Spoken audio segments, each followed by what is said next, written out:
A long time ago, I raised a son to know his garland from his green grass. Now we're turning our arguments into content. This is I Am Your Father, where Gen X meets Gen Z in the zombie apocalypse. Could be. Did you see that garland, green grass? Like there's a whole like botanical thing I've got going on there. I think I owe you some more credit. You've been pretty consistent with these intros. You've done well. I feel like you feel underappreciated here. This is what I do instead of watching Marty Supreme. I came up with garland and green grass. Did it take you about as long as it would have taken you to watch Marty Supreme? Yeah, sometimes you never know. Okay.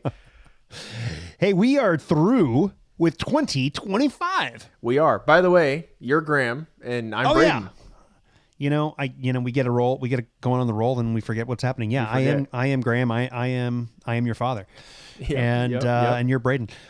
Hey, listen, we are through. I'm going to try this. Take two. Boom. We are through with 2025. We are. Right? Yeah. Our first calendar year as a podcast. Yep. And it's been a pretty good year, right? Yeah, it's been a good year for movies overall as well. I think we've had a lot of fun things to review and talk about. Yeah. A much better year than 24, I think, and 23 and 22 and 21. Yeah.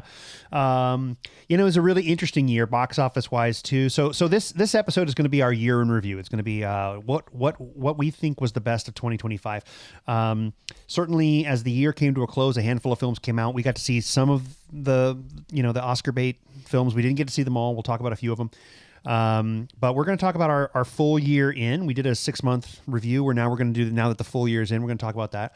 And just the state of movies, I think we should talk a little bit about the box office results as well, but we're going to go over our best, and we may cover a little bit of our worst as well. Yeah, I'm looking forward to it. Right off the bat, we have Letterboxd. We both use Letterboxd to review all of our movies. You don't review as much. I know that you are constantly watching things that you're forgetting to log with your old man brain, but it's mostly accurate. It's completely accurate for me, at least 99%. And Letterboxd came out with a year-end summary, similar to Spotify Wrapped, similar situation there. So I figured real quick before we hop into our favorites and everything like that, we can cover some of the stats that Letterboxd is feeding us. Yeah, I mean, I think mine are definitely going to be less accurate than yours, because there's a lot of things I didn't log. Even just this last week, I think I probably rewatched 3 movies and didn't log them. I don't know what your problem is, dude. They're I don't know. It's crazy. Do you know how easy it is to just type in a movie and then click review? You don't even have to write anything.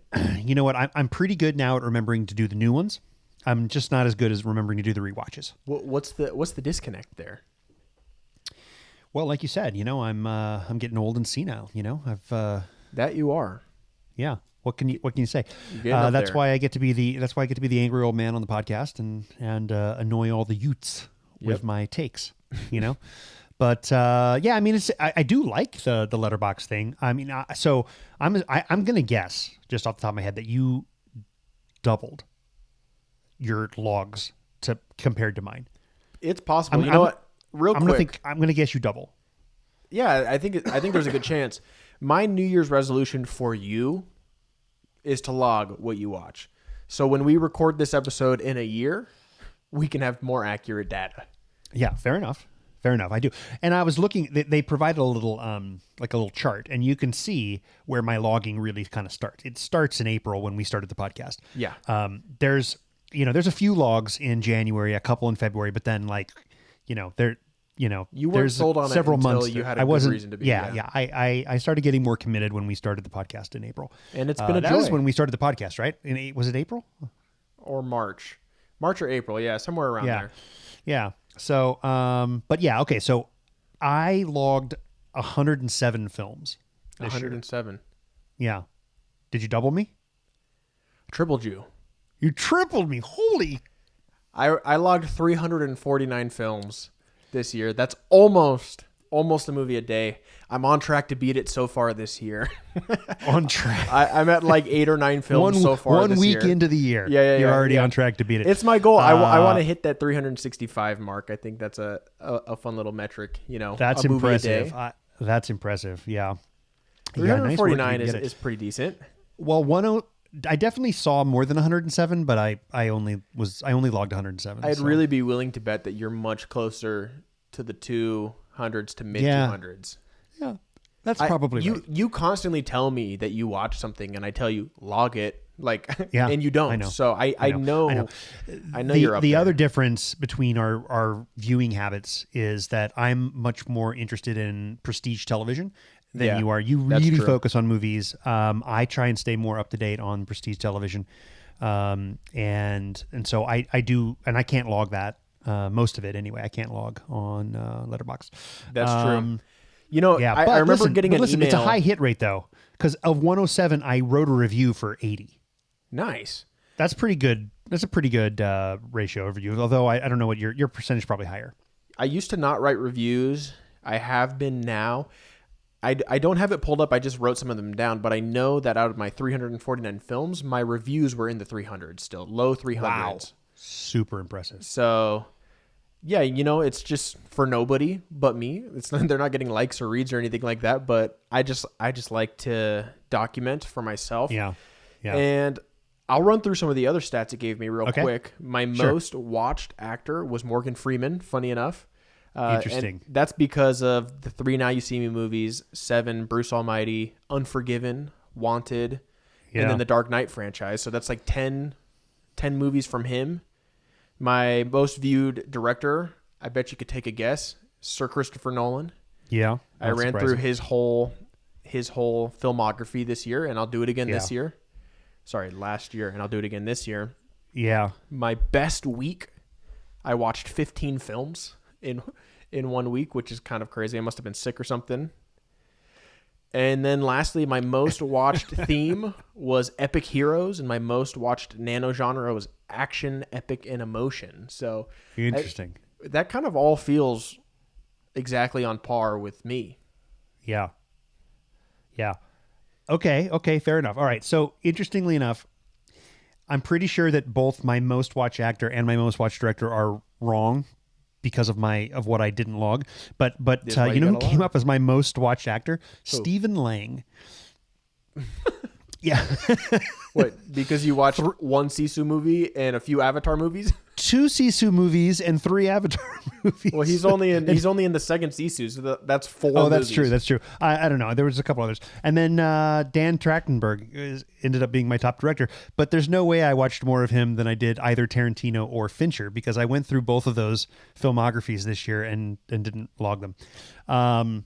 Anyway, but so genre-wise, I came up as a most watched theme, sci-fi horror, creatures and aliens was my top genre. And my nano genre, aliens, shootings, attacks. Shootings, attacks. Dude, shootings. Settle down. What is that? Your top nano genre is shootings and attacks? That's crazy. I don't think we should put that out publicly. Well, one Sisu movie alone will get you in there. That's true. Yeah, one Sisu and one ballerina. Yeah, that'll do it, I suppose. Yeah. I love... Go ahead. Is Stranger Things, the season finale, listed as your last watched movie of the year?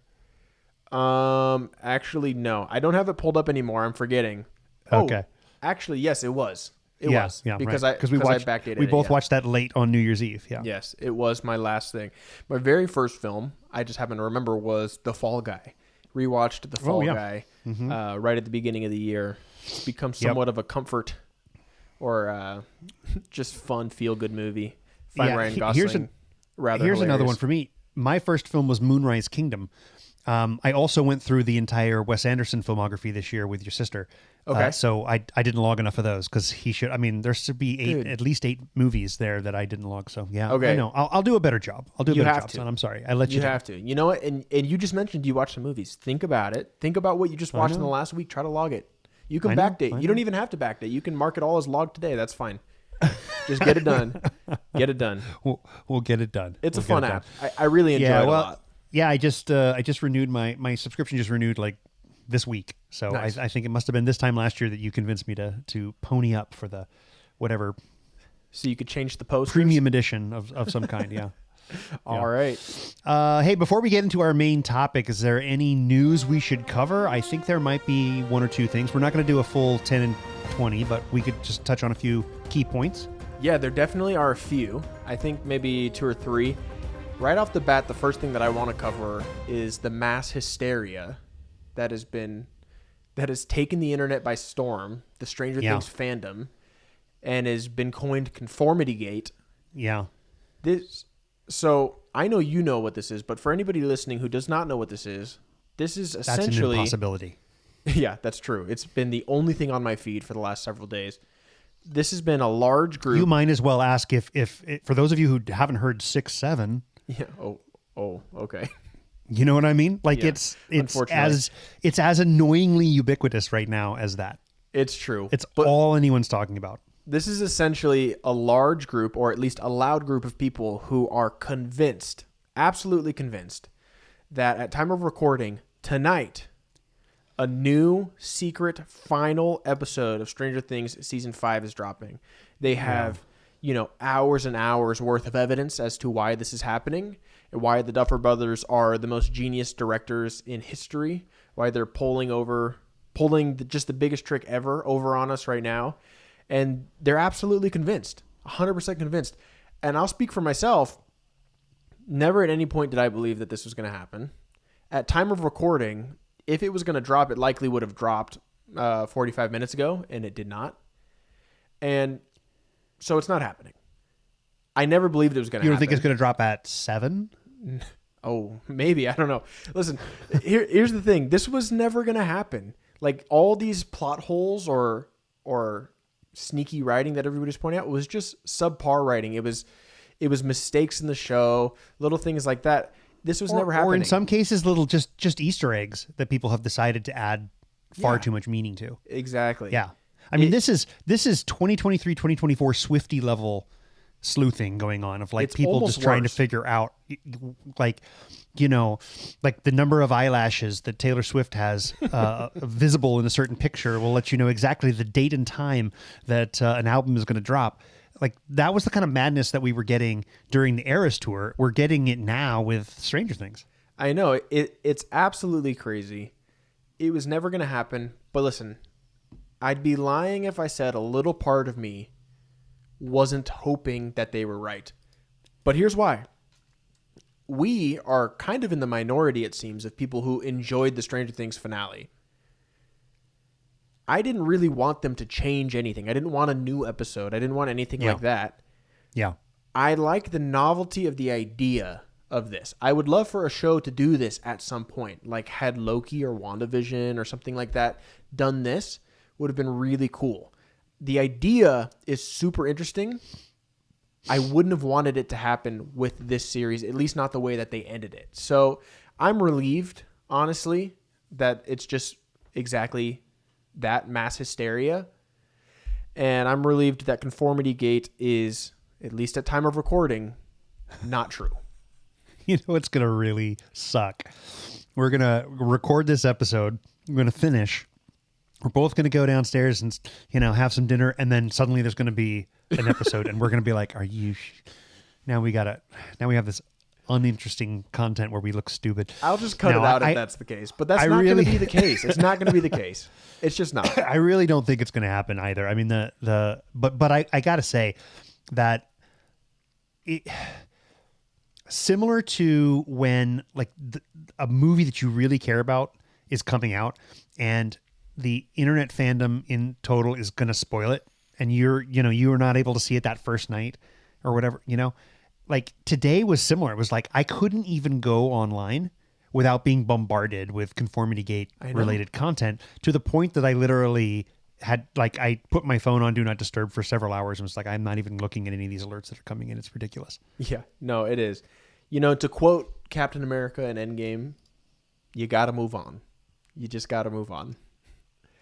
Fair enough. Which I think is actually unintentionally not a horrible segue into our next topic. Captain America, did you say? Captain America. The Avengers Doomsday trailers. I don't remember if we covered any last week. I know we've talked about them a little bit, but at this point, we have 3 trailers officially released. I think we talked a little during the Avatar Fire and Ash episode. Okay, so 2? Just about just the one that had been released at the time. Okay. At this point, we have 3 officially released. 1, the next one fully leaked. And then some theories. I'd like to dive into all of them. Okay. But real quick, on the 3, we have Captain America will return. We have Thor will return. And we have the X-Men will return. Yes. Real quick for me, just give me a quick little ranking of either which of these made you the most excited or you thought were the best done. Just real quick, 1, 2, and 3. Well, the X-Men returning is my top. Yeah. I'm excited to see a little bit more of that. I felt like there was some ground that still could be covered with this group of actors and performers. That wasn't going to happen probably in at least to the quality that we were hoping because of the I guess just sort of abysmal decline of Bryan Singer. And so we weren't going to really get that good content. So I'm glad that this is now being handed over to the Russo brothers to kind of carry this torch forward with this group of performers, especially or Ian snuff McKellen. it out. Yeah. And so we'll see. Yeah. They'll probably bring it to a conclusion, but I definitely more excited about that. And I think I'll put in last place, I'll put Thor in, only not because I don't want him in there, but because we already knew that he was going to be in this movie. I feel like from the moment they announced Doomsday, he was attached. He was the first actor. He was he's it's always been a conversation that this was going to be a Thor-led Avengers. But so I it felt a little anticlimactic for that to be the one of the 3 trailers. Okay, so I'm close, but I disagree a little bit. I do have the X-Men at the top. I thought it was a very fun teaser. The last shot gave me goosebumps. I'm a huge Cyclops fan. I grew up on the shows where Cyclops was basically the lead. And so I'm glad to see some respect put on his name finally. Yep, exactly. But for me, Thor was in second place. And I'm going... Okay, it's kind of tricky because the fact that Captain America is returning, yes, is more intriguing and in a way exciting. Yeah. But I think that the actual Thor trailer was better. Like the actual Thor teaser was much better. I think the prayer to his father, like if Thor's praying to his dad, like shit's about to go down, Yeah. In a big way. I thought that the actual teaser itself was much better than the Captain America teaser. Yeah, I mean the Captain America teaser was essentially a Pfizer ad. I mean, it in a lot of ways it really was. Yeah. Unfortunately, I hate to agree with you there, but I do. Yeah. But it's also the only one that was a reveal. We knew the X-Men were returning. We knew Thor was returning. We did not know Captain America was returning. So this kind of brings me into the 4th teaser that's been leaked. I'm just going to tell you because at this point it's unavoidable. They're going to release it online in a week anyways. And the 4th teaser trailer features Black Panther, as in Shuri, Namor, some of the people in their tribes, M'Baku, the current king of Wakanda, and Ben Grimm, the Thing. And so it's kind of just like a little confirmation that the Fantastic Four are going to end up in Wakanda at some point, interact. It's actually like a pretty fun teaser, like seeing the Thing interact with M'Baku. It's kind of funny. M'Baku's like, I'm M'Baku, king of Wakanda. And then the Thing says, I'm Ben Grimm from Yancey Street in between so-and-so. Like just, it's just like kind of a fun moment. So it's cool. And then it ends with, Black Panther and the Fantastic Four, or Black Panther no more and the Fantastic Four will return. So to me, what's interesting about this, or here's my theory at least. I'll say here's my theory. Okay. Yeah.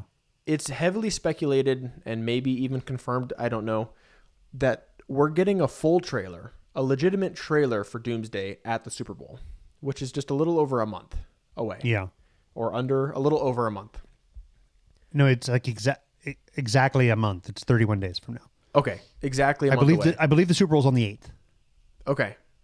I would not be at all surprised if this initial idea of there being 4 teasers attached to Avatar was not correct, because we had that information, but we also apparently knew what all 4 teasers were. That was not right. We had the Captain America, we had the Thor, but the next 2 not even close to correct. So my current theory is that we are going to continue weekly getting a teaser leading up to the full main trailer in a month.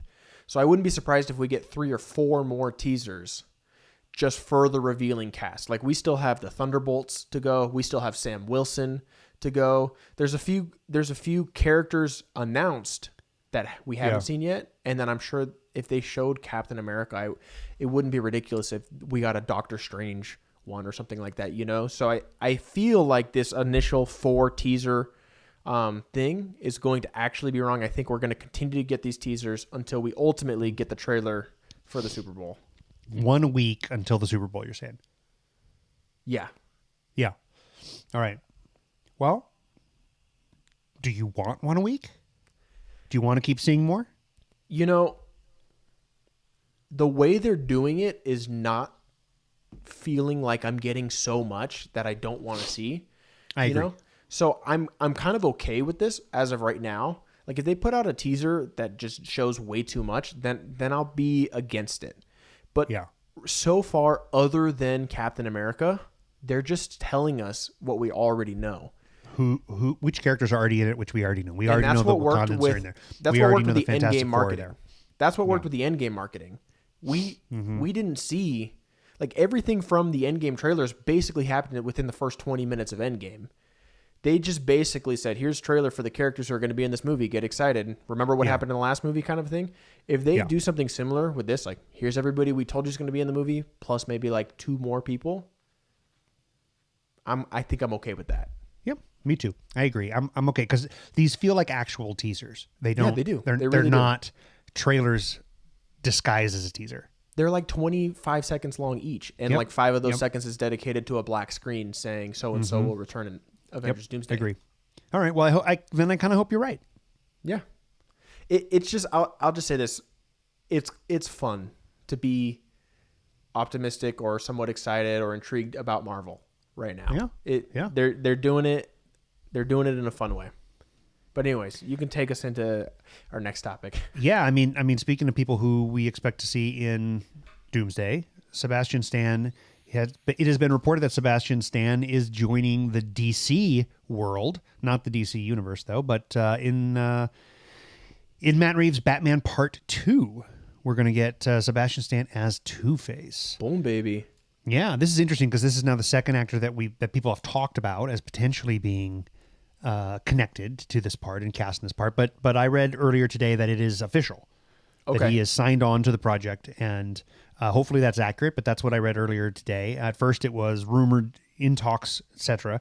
But then about 2 hours ago I read that it was official that he was cast in Batman Part 2. Yeah, this works for me. I mean, you know, when we were talking a couple episodes back about Brad Pitt playing this role, that of course was very exciting for both of us. We're both big Pitt fans. But we also that same day found out that he had passed on it, allegedly. Yeah. I'd say this is maybe one of the actors who could have joined this movie that would have gotten me close to as excited. I feel like this works really well. I feel like this is just 2 thumbs up for me. I think that Sebastian Stan can be really good in this part. He often has to play somewhat low-key from a personality perspective, so it'll be great to see him with a little bit more of a meaty part. I'm still having trouble not imagining this idea of Brad Pitt, though. Just like 12 Monkeys level, Fight Club level Brad Pitt as Two-Face would have just been really cool. But I think I agree. Sebastian Stan does seem like a good cast. Yeah, I think it works. He's got the looks. He definitely has the acting chops to play, both charismatic and crazy. Yeah. So I can just pretty clearly, similar to what you just said for Brad, I can pretty clearly picture this in my head. Like it's not far-fetched even remotely. It just makes sense to me. And I think it's also funny, like a little bit of a Black Widow, Winter Soldier reunion, probably playing husband and wife. And I'm pretty sure, this is just now occurring to me, that I'm pretty sure they are constantly romantically related in Marvel Comics, Black Widow and Winter Soldier. So that's just kind of funny, little meta. But I mean, this still remains one of my most anticipated movies ever. I'm very, very excited. I think right now it's slated for 2027. So I'd say currently my most anticipated of 2027. Yeah. Definitely of 2027. I would agree. It's my most anticipated of 2027. Because name 5 more movies slated for 2027. Yeah. I mean, it's so annoying. Here we are talking about Doomsday. We're talking about a movie that's not coming out for 11 months. And this is what we're most excited about, right? I mean, next then year another has movie that's not coming out for 23 months. I know. So many great films coming out in the next year. 2020. We're going to talk about 2026 next week, but it's looking like it's going to be just an insanely good year for films. God help us if they don't land these planes, but there's going to be some really good movies coming up. But we're also still talking about stuff that's not coming out until December. I mean, like 2 of the films I'm most excited about don't come out until December of next year. 100%. And then we're also talking about films in the year after that. So it's such a long lead time that we have to worry about. Whether it's the best year for films in the last decade, financially or just even quality wise, there's at least like 20 to 25 movies I want to see. Period. I bet you it's going to be the best year for box office since 2019. Since pre-COVID. Yeah. I would be willing to put a lot on the line. But we'll dive into all that next week for sure, more in depth, because I do have a lot of thoughts. Yeah. I mean, pre-COVID, typically box office results were in the $10 billion range just about every year. We haven't had a $10 billion year since COVID. This year, they were hoping for 9. They got, I believe, 8.6 is where we landed for box office results in total. But we're working our way back up. We are. And so right now, my understanding is that the prediction for 2026 is to be the first year back at 10 billion since pre-COVID. Yeah, I mean, again, I don't want to spoil next episode, but I'd be willing to bet that there are several movies that cross the billion mark next year. Yeah. Well, that is a pretty good lead into our main topic. Yes, it is. This year, if you look at this year's box office, there were only 4 films that broke the $1 billion mark and one that was pretty dang close. We're going to talk about really only 2 of the films that crossed the $1 billion mark on our list of top 10. What are the 5? So the number 1 grossing film of 2026 was Neza 2. Yeah. 2.2 billion, followed by Zootopia 2. Yep. Late surge for Disney. 1.6 billion. Avatar Fire and Ashes already crossed the $1 billion mark. It's obviously not done, but in 2025, $1 billion. Lilo and Stitch just over $1 billion at the number 4 slot. And then in 5th place in the box office globally was the Minecraft movie at 958 million. So crazy. Just shy of. So we had 4 that crossed and 1 at 2 bills. You just wait. Just wait until we get back to where we were. Back in the day, Aquaman was making $1 billion. Yeah, it's kind of crazy. I mean, but it is interesting to note, and that's global box office. Domestically, nothing even hit 500 million. Minecraft was the highest grossing domestic film of the year at $420 million domestically. So, you know, and the thing you have to keep of that 2.2 billion for Neza 2, maybe 20 million, 10 million, maybe 10 million was US. I mean, the rest of that is all China and other countries. Yeah, I had to very few people in this country saw that movie. I had to drive across town for a showing because it was in like one theater in all of Las Vegas. Yeah, I still haven't got a chance to see it. And I'm glad I did. Yeah, you rated it really highly. We're going to talk about it in a few. So why don't we dive in? We're going to talk about our top 10. We're going to go from 10 to 1. We're going to play a little ping pong here, a la Marty Supreme, and try and not spoil some of the results. But why don't we start with your number 10 film, and then we'll go to mine and we'll figure it out. Yeah, absolutely. Just right off the bat, I'm just going to name a few movies that were just right outside my top 10. Okay. And ranking movies like this it's tough for me. It could change any day.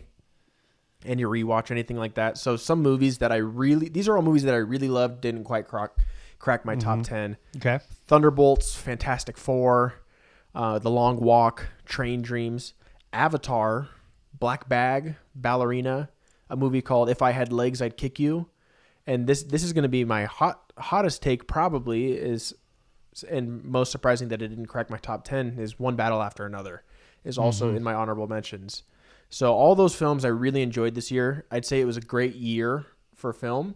But in my 10 slot, I have 28 Years Later. It was... Yeah. I mean, I guess you could, in a way, say that it's, what do they call them? Legacy sequels, just many, many years down the line, but it had a lot to say. It really left its mark. It was a beautiful movie and also disturbing, and it really impacted me. There are a few reasons why it's not higher on the list. It could have easily been, but there's a few minor reasons, but they're mostly nitpicks, if anything. Yeah, this is a great film. I slept on it a little bit at first and have rewatched it a few times, and it's really moved up.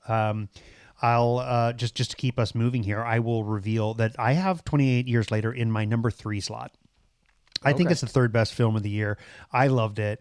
I think it was a good year for Alex Garland. We're going to talk more about him later as well, but he wrote this.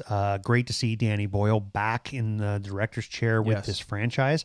And obviously Alex Garland as well, being the writer of the original. I think you got really good performances from Ray Fiennes and Aaron Taylor Johnson. Excuse me. Still getting over this cold. I really thought this was a great film, and the fact that they were able to make such a good legacy sequel, as you said, I mean, that's tough to do. To come back so many years later and to make a film that is arguably as good as the original, that's impressive. And I got to say, I'm pretty pumped for part 2 this month. Yeah, I am as well. And I should mention real quick, I've only seen this movie one time. I'm going to rewatch it before I go see its sequel. But on my list, only 3 of these movies have I seen more than once. Every single one of them deserves a rewatch, and I need to do that. And I will get to it. But that's why, like, I'm not married to this list. Take it with a big old grain of salt. These things could all shift around quite a bit. Yeah. But the point is, these are all movies that I loved a lot. Yeah, this is a good point. This is not meant to necessarily be a definitive list. This is just our favorites of what we saw this year. Yeah. And there's some things we haven't seen. Yeah, I think this is a great film. Like I said, it's my number 3. Okay. What's your number 10? All right. So in the 10 slot, I've got Big Jim's Avatar, Fire and Ash. I was honestly really surprised that it made my top 10, but as I went through and double checked the rankings, it sure enough did. Listen, this was a spectacle. I mean, for no other reason, the fact that Jim can get me into a theater and make me put glasses on, and I'm happy about it. I think that's great, right? I mean, this is a 3D IMAX experience that is unlike anything else that anybody's doing. He's only putting these out every, we've had 3 of them in 15 years or something, or more. Yeah, like 17 years. Yeah, and listen, it's just a spectacle, and it's worth seeing.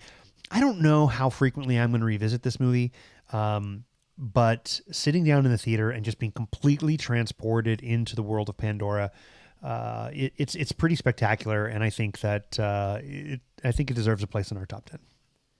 Yeah, this is one of them that I did see twice. It's not on my list; it's on your list. Spoiler alert, I guess. This one didn't crack.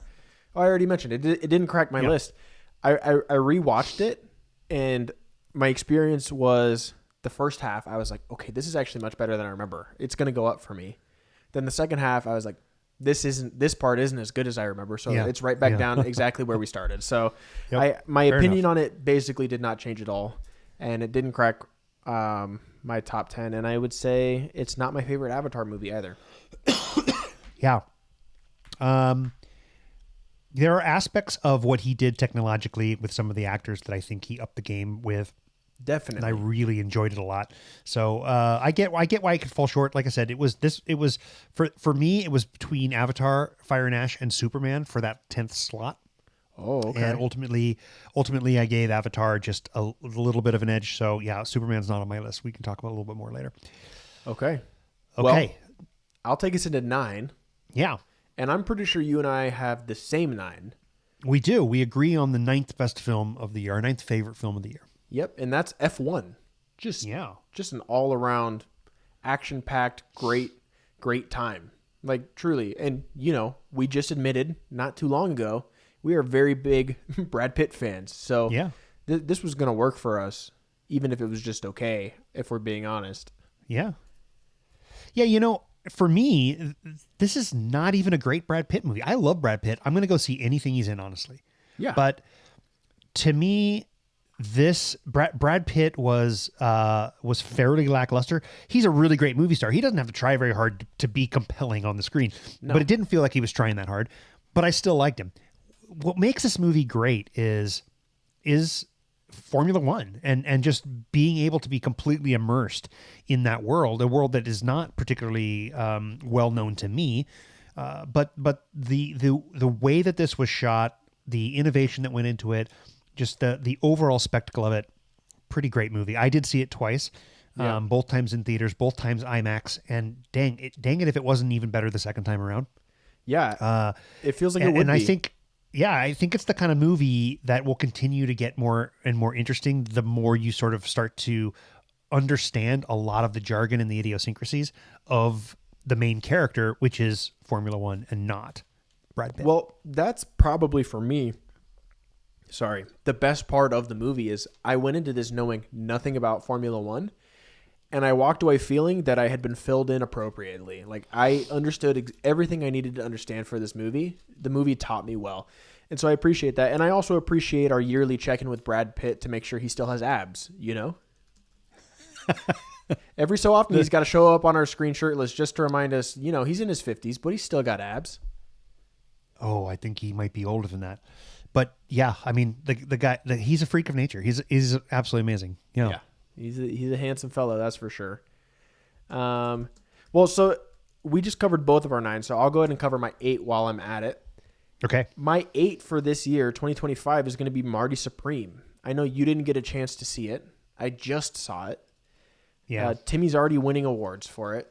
It just came out a few weeks ago. Critics' Choice Award this week, right? Yep, he just won that. And, I was really hoping to go into this, give it a 9 or a 10. I didn't. I gave it an 8 out of 10. But I thought it was really, really good. I thought it was really compelling. So in similar fashion to the other Safdie brother movies, it's just 2.5 hours of anxiety in a lot of ways. It's just they do this thing where it's, okay, our character needs to get from here to here. What if everything on their path there went wrong? That's basically what this movie is. But it's also in a lot of ways triumphant, hard to watch, conflictingly triumphant in some ways.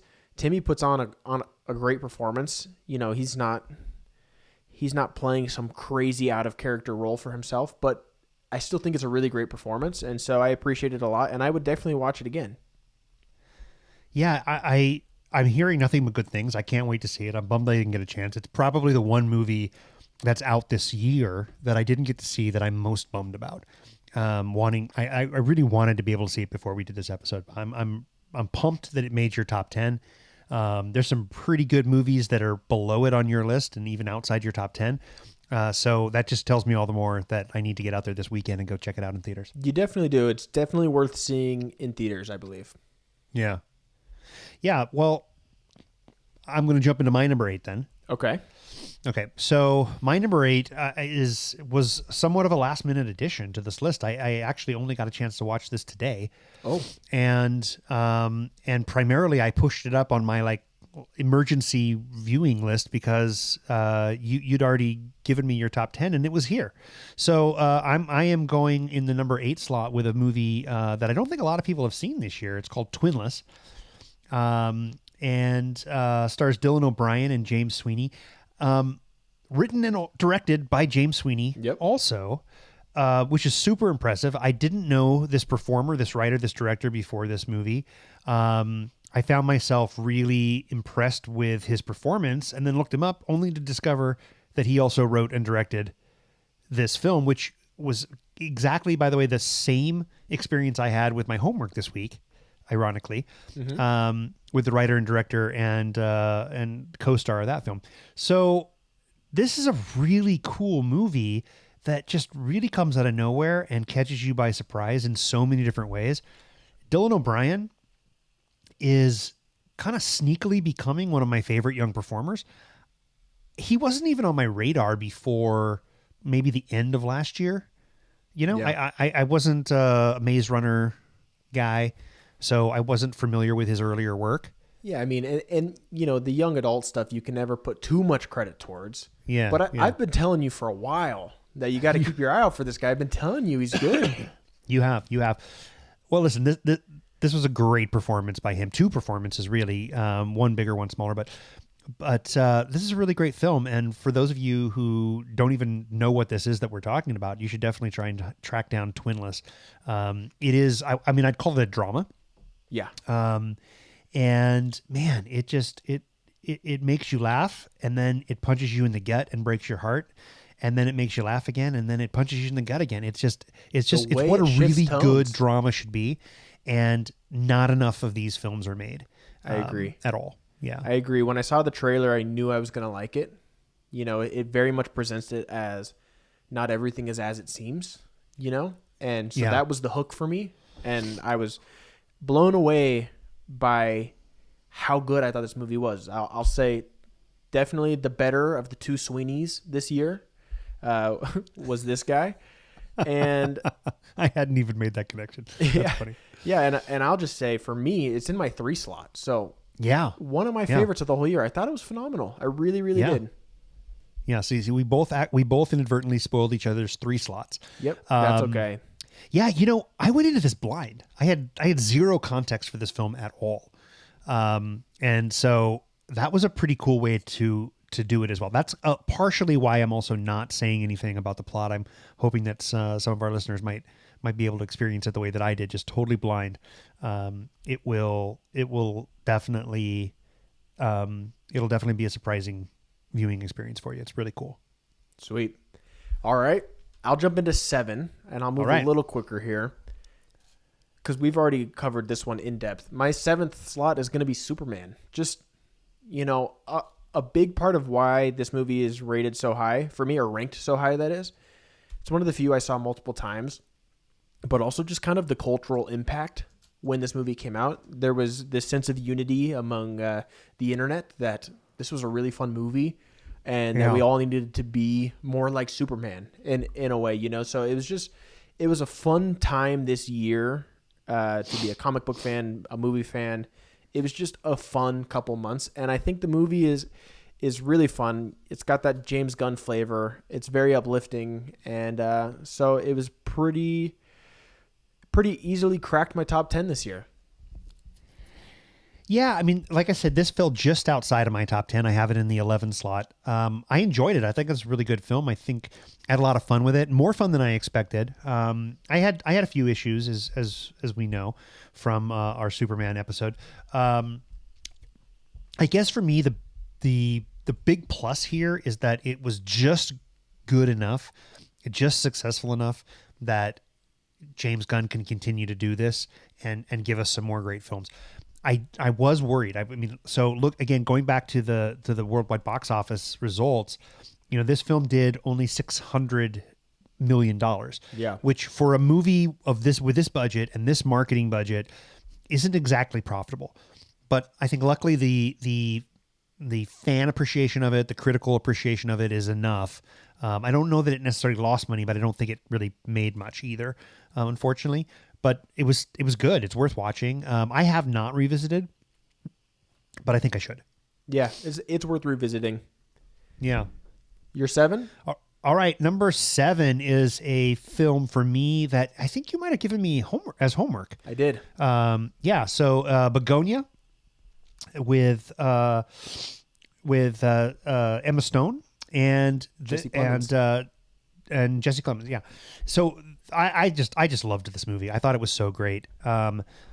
It was all these films in sort of the top 6, 7 are if you'll excuse the are a little interchangeable. There's that sort of zone in there. This was just fantastic. It was really well directed. Some fantastic performances. I mean, I said Clemens a minute ago. I didn't mean to say that. Plemons. Yeah. Jesse Plemons is fantastic in this. He is just so damn good, and so is Emma Stone. And this is a film that will keep you guessing. It will also break your heart, but it's also fun and really unique and weird and bizarre. I mean, super weird, but I just love it. I love weird movies like this, and this one is done in a really, it's done in a really smart way. So it's not going to be everybody's taste. I get that, but I loved Begonia. I think I'm really happy to have it on my top 10. Yeah, I agree with everything you just said. The only thing I'll add is, I'm a big fan of movie scores. Yeah, probably the score, the singular track that blew me away the most this whole year was from a simple scene where Jesse Plemons was riding his bike back home. I almost want to just send you the specific clip so you can just be like, what the heck is going on? It's like the most epic orchestral, heavenly music ever, and he's just riding his bike. I think it's hilarious. Yeah. Yeah. So check out Begonia if you haven't seen it. It is, what is that? That's my number 6. Is that right? That is your number 7. That's my number 7. I messed 10, 9, 8, 7. Yep, that's your 7. So I'm going to hop into my 6. Okay. And that's going to be Neza 2, which we talked about. Hard to see in theaters, then hard to find on streaming. It is now on HBO, I think. Yeah, yeah. It's worth checking out. I don't know that it'll be the same. Seeing it on the big screen really did enhance the experience for me, which is why I feel that I need to check it out again. I'm not sure if it's going to go down. It truly is of epic scale. Yeah. So that definitely helped. But I don't want to dive too much into it because I want you to watch it. So yeah, I thought it was just, for me, the reason it ranks so high is just the pure scale of it. The effort that went into animating this film, I think is just incredible. Yeah. So this is the film that was announced at a fairly early point in the year by China to have been like the most successful film of all time, kind of thing. And it was like no one in the U.S. had ever even heard of it. Right. Certainly not that there was a number 2, or very few people had. And then and then turns out they were going to release it in a super limited way, and you were able to see it. So that's pretty cool. I unfortunately didn't have the time to drive. I looked it up. It was an hour and a half away. It was the closest. And I couldn't make it happen. So I do definitely want to check it out now that it's on HBO. I'll try and get it on the biggest screen in the house, but I definitely am looking forward to checking it out. Okay. Do it. All right, so in my number 6 slot, I've got Steven Soderbergh's Black Bag. I'm super bummed that this didn't make your list. I feel like it was on your list in your top 10 for a really long time. We talked about it in our 6 month in episode. Yeah, we did. Man, is this film is just so fun. It's just such a classic, sort of spy thriller. It's the kind of film that could be done, and like it feels like it could be a stage play. Michael Fassbender, Cate Blanchett are just lighting up the screen as one of the coolest on-screen married couples that I can ever remember having seen. I love their relationship and the back and forth that they have throughout this film. It's both simple and complex at the same time. If you're a fan of the spy genre, if you like thrillers, this is a great one, written by David Koepp. What did you think of Black Bag? Yeah, I think it's really clever. It's really tight. I watched this one a few times also, 2 or 3 times. I'm having a hard time remembering now. And I think it dropped a little bit for me on rewatch. But that being said, I still really like this movie. I like it a lot. Yeah. And I just agree with everything you just said. Great performances, super tight script. And it's right up my alley. It didn't crack my top 10. Fair enough. All right. What do you have in the 5? We're halfway through this list. Okay. So we need your number 5. This might be the hottest take of the whole episode, honestly, because in my 5 slot, I have a movie that seemed to be hated by most people, and that's House of Dynamite. Yeah. I went into this blind, and I just had the best time. It kind of has a gimmick. For those of you who haven't seen it, it has a little bit of a gimmick, and you're either going to be on board with it or you're not.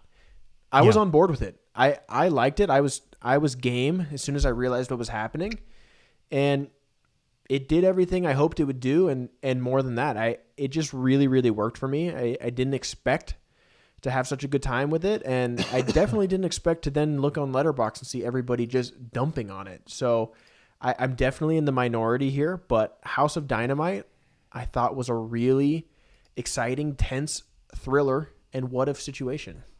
Yeah, I agree with you. I gave this film 3.5 stars, which is pretty high for me. The collective Letterboxd rating is a 2.8. So we're higher. Did you give it a 4?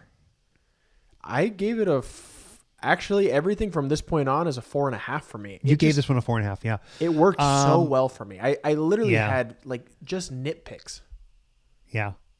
Well, listen, I mean, Catherine Bigelow knows how to make this kind of movie. Yeah, and definitely. I thought it was really good. I feel like it was the ending that really, really kind of drove people a little crazy. And it has from a storytelling perspective, it has somewhat of a controversial ending. Yep. But it worked for me, and it left me feeling really purposely unsatisfied. Yep. I agree. So I agree with your choice. It fell just outside for me. It was number 12 on my list for the year. I think this is a great movie. I had a lot of fun watching it, and I think that the collective vitriol against this movie is bullshit. I think it's a really good movie. It is. It definitely is. What do you have in 5? All right. So I'm going to spoil a little bit. In my 5 and your 4, we've got Sinners. How could you have it in 5? You suck. You're racist. You need to stop putting that out into the world. I think this has been my favorite thing to happen on the whole podcast. This is not what we need to be talking about. Uproar. The uproar when you said Sinners was good, not great. All right. Well, so Ryan Coogler's Sinners is in my number 5 slot and your number 4 slot. Look, this is probably the movie that was talked about more than any other movie of the year. I feel like this has been a consistent dialogue. We know that it got a lot of Critics' Choice nominations, Golden Globe nominations. I expect it to do very well at the Oscars as well. Deservingly so. It's a good film. It's a genre film that. So actually, I would say it's a prestige film disguised as a genre film, really, and it's great. I watched this one twice as well. It went up in my rating on the second viewing. I really enjoyed it. Michael B. Jordan is fantastic. He is. The music is great throughout, and Coogler gives us a really amazing film that is sneaky sophisticated for a vampire movie. Yeah. And I gotta say, I enjoyed even more watching Ryan Coogler talk about his film than I even did the film, which I loved. So. Yep. Like you said, it's in my 4 slot. I agree with everything you said. I'm a little hotter on it than you are. This is one of the few movies I did see twice, and I think it deserves all the love it's getting. I don't think it's a perfect film. I don't think it's the best film from the last 10 years or anything like that. But I do think it's important, and I do think it was very good. And I think it's important to see this one. Yeah, I totally agree. I think it's great. I heard somebody talking the other day about how Michael B. Jordan is so good in these 2 different parts. And then somebody pointed out, really, it's really like 3 different parts he's playing in this movie. Absolutely. And he's really great in all 3 of them. And I hadn't really thought of it in those terms. I was like, yeah, you're right. He does. He really has 3 different characters that he brings to life in this film, and it's really great. Yeah, he does. He did a phenomenal job. Sinners was fantastic. Phenomenal job. All right, 4? Since I spoiled your 4, I'll go to mine. Yep. I've got in the 4 slot the third Knives Out film, Wake Up Dead Man, which we talked about on the podcast, and just absolutely loved this film. Yeah. Took us to church. Yeah. And you also, this is also on your list, right? Yep. It is on my list. Spoiler alert, I actually have this in the 2 slot for this year. Yeah. High up. Higher. I mean, I love that you have it there, but it's higher than I expected it to be on your list. Yeah, I just, I'm a fan of murder mysteries. I'm a fan of the Knives Out franchise. Yep. And ultimately, I actually did not at all expect for this one to end up being my favorite in the franchise. This was, although I highly anticipated it, it was also one of the bigger surprises with just how good it ended up being in my eyes. So everything about this really worked for me. We talked extensively about it a few episodes ago, so I won't really dive into it. But I thought it was obviously the second best of the year, in my opinion. Yeah. Yeah. So I have it at number 4. Josh O'Connor was an absolute revelation. He was fantastic. Yeah. Seriously. Daniel Craig brings something new to the character and makes him even more human than he already had. This is clearly better than Glass Onion. And on a second watch, I have definitely also come to the conclusion that I think it's even better than the original Knives Out. Yeah. So this was a big surprise. You said I expected to like it, but I didn't expect to like it so much, and I didn't expect to be quite so moved by it. So, definitely. Hats off to everybody involved, especially Rian Johnson. This was a killer film, and I've got it 4. You've got it 2. 2. So in 3, I have Twinless. In 3, you have 28 Years Later. We've already covered both. We've covered those, yeah. And we know my 2. Your 2 is Wake Up Dead Man. Okay, so my number 2. Is a film that I absolutely loved, and it did not crack your top 10, which I think is a huge miss on your part. One battle after another. Paul Thomas Anderson, Leonardo DiCaprio, Sean Penn, Benicio del frickin' Toro is so damn good in this. I loved this movie. I haven't got a chance to watch it a second time, but I absolutely loved this film. It is my favorite Paul Thomas Anderson film. I know that is blasphemous to There Will Be Blood fans and others, but I just think this is his masterpiece. I loved this movie. I thought it was a nearly perfect film, and I can't wait to rewatch it again and again. Yeah, I mean, I need to rewatch it. That's part of the thing, and I'll just say this: I'm very sad that it's not in my top 10.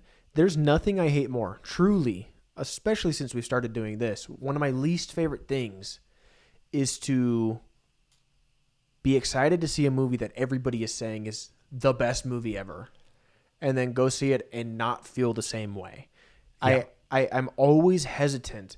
This happens a lot. This really happens a lot. When a movie is getting so much praise, I end up being lower on it initially.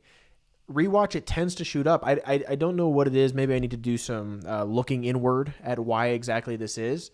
I think I just really start to get my hopes up, and then if I don't really know what it's going to be, I don't know. I need to see it again. I know, like, everybody's saying it's the best film of the year, so I know that I'm too low on it. Like, I need to rewatch it. I know I'll appreciate it more. I just need to get around to it. Yeah. Well, listen, and for me, the fact that it's number 2 and it's a DiCaprio film, you know, I'm typically pretty hard on DiCaprio as a performer. You are. But I gotta probably get off that bus, because this is another movie now that he's in that I really love, and I just really didn't love his early career, even his but I don't know. I mean, he's been doing some really good stuff lately. I know. I have. This is great. Chase Infinity was also, to me, a newcomer. She was so fantastic in this. All in all, I just loved this movie. I think it's really poignant. It's really well written. It's funny. It's scary. It's disturbing all at the same time. This is a great film. I unfortunately didn't have it in my number 1 slot. I almost did. It's super tight race for me. But I think second best movie of the year for me is One Battle After Another. Well, I'm just going to dive right into our number 1, because you and I agree. We do. That's amazing, right? It is amazing. It never happens. We don't ever agree. 1 and 9 were the 2 that we had the same number in. Dude, so I know multiple times I've said one of the bigger surprises, one of the bigger surprisers. This was actually the biggest surprise of the year for me. Probably. It definitely was. I don't even remember seeing a trailer for this movie. I just remember hearing that it was good. So I said, okay, I'll go see it. I went and saw it by myself. I was sitting in an almost empty theater alone. Yeah. And I was blown away by this movie. And we touched on it in depth again, but the sound design was so jarring, and like it just felt like I was in this movie. I was in the room as these guys were screaming and bleeding out and trying to survive. There's no kill streaks. There's no glorification. It's just, we need to survive. We need to get out of here. and I was blown away. Have you even said the name of the movie? Warfare. Did I not? I maybe I missed it. I didn't hear it. Yeah. So both of our collective number one, our favorite film of 2025 was Warfare. I probably didn't say it. I think you're right. That is in and of itself a hot take. What makes no sense to me is this film is getting zero conversation. Crazy. No one is talking about this. I feel like it's been written off for kind of ridiculous reasons. I understand that the glorification of violence is a problem. I don't see that. I don't see this film as glorifying violence, as glorifying warfare at all. I think it was terrifying. I think that this is much deeper and more frightening and has a much a much more robust look at the characters and the individuals and the people here involved. I think so. This is co-directed by Alex Garland, who we mentioned earlier in Relationship to 28 Years Later. Co-directed, co-written by Alex Garland. This one completely caught me off guard as well. It was not on my radar. I watched it. It was my number one when we were at the 6-month mark, and when we got to the end of the year, it's still my number one. You have to see this movie if you haven't seen it yet, and you gotta find a way to see it with the best possible sound that you can find, because this thing is insanely good. It really is. Yeah, it was at the top of our list. Halfway through the year, it stayed. Yeah, reigning champ. We both agreed, and it held on. I mean, such an insane cast too. I mean, just over and over again, it's just a who's who of upcoming fantastic actors. Yeah, that's the great part. And yeah, and they all just deliver such amazing performances. I loved this movie, and I've watched it a second time already. It's so good a second time through. I put this in a similar category to like Black Hawk Down, which, has made a little bit of headlines in the last month, I would say, because I think that Tarantino listed it as the best movie of the century. Okay.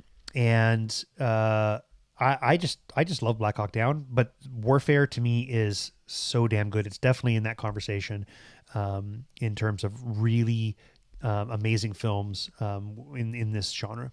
Yeah, it was really great. So that's our top 10 of the year, each respectively. We'll run through them again here in a minute, just as a recap. But real quick, without really diving into why, I just want to run through my 5 least favorite movies of the year, and then maybe you can do the same. Okay. So my 5 least favorite movies of 2025, starting off with number 5 was Snow White. It was as bad as they're saying. It really was. Gal Gadot, unfortunately, found a way to be worse, and it was truly incredible how hard it was to watch. We were laughing. We were laughing the whole time. In number 4 was Electric State, starring Chris Pratt and Millie Bobby Brown, directed by the Russos, who have struggled to find any kind of footing since Endgame. Tough watch. Part of the reason is it's just way too long. It's boring, unfortunately. In number 3, I have Flight Risk, a movie starring Topher Grace and Mark Wahlberg. It's just bad. The trailers looked a little interesting. Like, it looked like it might be lower tier good movie, but it was just horrible. I feel like the trailer looked bad, and I feel like it's right on par with kind of everything that Mark Wahlberg is making over the last decade. It looked like trash. Yeah, he's on a hot streak. In 2, I have Regretting You. I didn't even want to watch this movie, but I heard it was so bad that I had to watch it. And it's bad. It's really horrible. Just horrible performances, horrible miscasting also. There's just no chemistry between these characters we're supposed to be buying relationships between, and it's a tough watch. It's a really tough watch. And lastly, number 1, again, a movie I only watched because people were calling it one of the worst movies ever made. And it is War of the Worlds. I can't believe it's a real movie. I still am not sure that it is. And I think I might have not even finished it. I think I didn't finish it. I think I lost interest with like 20 minutes left, or lost interest way before that, but held on until about 20 minutes left. So those are the 5 worst movies of the year, in my opinion. Yeah, this is how you got to over 300, is that you were willing to slum it with some really bad films. I skipped all 5 of these. I didn't see any one of these films. And obviously I'm glad I didn't, because they would have just been a waste of time. I'm gonna touch on just 3 movies to add to your list of the worst of the worst. Okay. And I'm gonna say that the first one I'm gonna add to the list is gonna be a little controversial. I'm gonna say Mission Impossible was on my list of worst movies of the year. I think it was not particularly good at all. It was only slightly better than the previous Mission Impossible entry. I think this was a huge disappointment, and I do not understand why everybody liked this movie. The second one that I will mention in my Razzies, so to speak, awards here is going to be Running Man. This was just such a huge letdown for me. I wanted so badly to love this movie. I'm a huge Edgar Wright fan, but this was so badly put together and just such an actual waste of time. I was really frustrated by this from a filmmaker that I have otherwise adored. And then lastly, I'm going to say I really feel like the worst movie of the year for me was Fountain of Youth. Another film from a director that I have oftentimes really enjoyed. Could not find any evidence of his presence in this movie at all. A few really great performers in this movie too. They all kind of sucked collectively. Fountain of Youth was just absolute garbage. And I was super bummed about that one as well. Yeah, that's fair. I mean, I agree with you on all 3 of those, that none of them were good, but they weren't anywhere near the bottom of my bottom of the barrel. Like I said, I skipped the absolute trash that you took one for the team.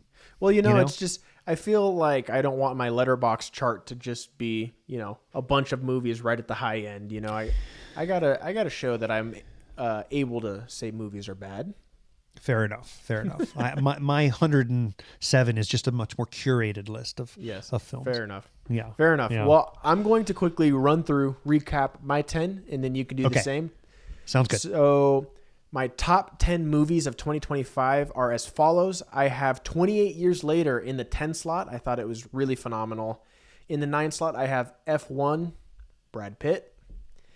In the 8 slot, I have Marty Supreme. Just saw it. I thought it was really good. Timmy's on a rampage. In 7, I have Superman. It's a good time to be a comic book fan. In 6, I have Neza 2. If you have not seen it, you should definitely check it out. It's worth seeing. It's on HBO. In the 5 slot, my hot take is House of Dynamite. A lot of people hating on this movie. Don't be a hater. It's good. It's really good. In 4, I have Sinners. Obviously, culturally, the most important movie this year, getting so much love. I thought it was phenomenal. I really, really enjoyed it. In 3, I have Twinless, a movie that nobody has heard about, but it's really good. You should check it out. Seriously, go into it blind. In 2, Knives Out, Wake Up Dead Man, a big surprise of the year. I didn't expect that it was going to be the best of the franchise, but it is. It took us to church. And in number 1, I have Warfare, another sleeper. Nobody's talking about it. Watch it. It's really, really, really good. Clearly, it's my favorite of the year. A solid list, and a couple that I still need to get caught up on. Yes. All right, I'll run through mine. In the 10 slot for 2025, I've got Jim Cameron's Avatar, Fire and Ash. F1 is in my 9 slot. This one with the lead character of F1. Really great movie. Twinless is in my number 8 slot. Again, as Braden mentioned, this is a fantastic movie that no one is paying attention to and no one has seen. You got to go in and watch it. You got to see it blind. Followed up by Begonia, which was just an absolute revelation to me. I really enjoyed this one a lot. In the 6th slot, Black Bag, Steven Soderbergh, Michael Fassbender, Cate Blanchett. You've got to see this one if you like spy thrillers. In 5, I've got Coogler's Sinners. Absolutely love this genre film that is really so much more sophisticated than a normal genre film. Wake Up Dead Man's in my number 4 slot. This is the best Knives Out movie yet and really blew me away and surprised me. I've got Danny Boyle and Alex Garland with 28 Years Later in the 3 slot. You've got to come back to this, especially if you like the zombie genre like we do. In number 2, Paul Thomas Anderson's One Battle After Another. Many people calling this the best movie of the year. It's pretty damn close for me. I've got it in number 2 slot. And then I agree with Braden. The number 1, my most favorite film of the year is Warfare. You got to see this one if you haven't got a chance to. Figure it out. Get a big screen. Get some good sound. Get some headphones, something. You got to see this one. It'll blow you away. Good list. It really is. It was It's been a good year. Honestly, it's been a good year, and I'm really anticipating an even better year. I am too. I'm glad, and I feel like we're just about got all the kinks worked out of this podcast formula, and we'll be ready to take on 26 like pros. Oh yeah, we're gonna blow up, guys. You just wait. Yeah, you just wait. All right, should we get into our homework? Yeah, we definitely should. I can start off by saying you gave me a simple favor. Yes. And I did not like this movie. Thought it was kind of garbaggio. Oh, man. First of all, just too much vagina on close-up pictures of paintings over and over and over again. Just art. It was too much. Yeah, photorealistic art. Too much. And I thought it was just ridiculously cheesy. At one point, things were happening just for the sake of things happening, it seemed. But really the main thing that really drags this one down for me is Blake Lively. I thought she was pretty atrocious playing this character who's, I guess you could in a way just say boss bitch, but I just couldn't take her seriously at all. Yeah. Like she's playing so cool, but she's not cool. That's how it felt. So for me, I didn't like it. I gave it a 4 out of 10, so a 2 on Letterboxd. I feel like honestly it was a little generous. That's a bummer. Well, it is Paul Feig, and it's definitely meant to be campy. So I'm bummed that you didn't like it. Was much better. Interesting. Well, I like this movie, and so I'm bummed that you didn't, but I can understand why. And your critique of Blake Lively is legit. Yeah, it's rough. It's legit. I think that Anna Kendrick is pretty good in this, and I think she's really funny, and I enjoy her. And I just, if it's a trashy movie, but to me, it's a good trashy movie. Okay, well, I'll pass on trashy movies moving forward. All right. You gave me Blackberry. I liked this. It was solid. I mean, is it an Academy Award worthy film? Is it something that I'm going to watch over and over again? No, but it was a really fun, nostalgic walk back to Gen X 90s technology. Some interesting performances.